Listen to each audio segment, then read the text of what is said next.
Trolls కి భయపడే ఇంత పిరికి వాళ్ళం అయితే మేము కాదు.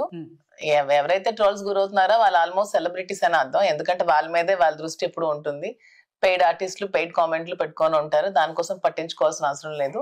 ఇది నా జీవితం, నాకు నచ్చినట్టు మాత్రమే నేను బ్రతుకుతాను. ఎవరి కోసం బ్రతకాల్సిన అవసరం నాకు లేదు. ఎవరు నన్నేం పెంచరు, పోషించరు. మేమే ఇంక కొంతమందికి పోషించే స్థితిలో ఉన్నాం కాబట్టి ఇది మా జీవితం, మాకు నచ్చినట్టు బ్రతుకుతాం. నేను చాలా హ్యాపీగా ఉన్నాను ఈ లైఫ్ లో. ఇంకా ఈ లైఫ్ కూడా లైఫ్ లాంగ్ ఇలాగే మా ఇద్దరు హ్యాపీగా బ్రతకాలని నిర్ణయించుకున్నాం. మీ ఛానల్ ద్వారా నేను క్లారిటీగా చెప్పాను. అపోహలు, ఇష్టానుసారంగా మా మీద మాట్లాడటాలు, ట్రోల్స్ చేసుకునేవాళ్ళు. ఊరికే ట్రోల్స్ చేసేవాడు మాకేం పెంచడు. ట్రోల్స్ చేసేవాడు స్వర్గం నుంచి దిగి వచ్చేవాడు కాడు. వాడి షర్ట్ ఇప్పితే వాడి షర్ట్ మొత్తం మచ్చలే ఉంటుంది. నా షర్ట్ విప్పి చెప్పాను కాబట్టి నా పుట్టు మచ్చలు ఏంటో వాడు చెప్పాడు.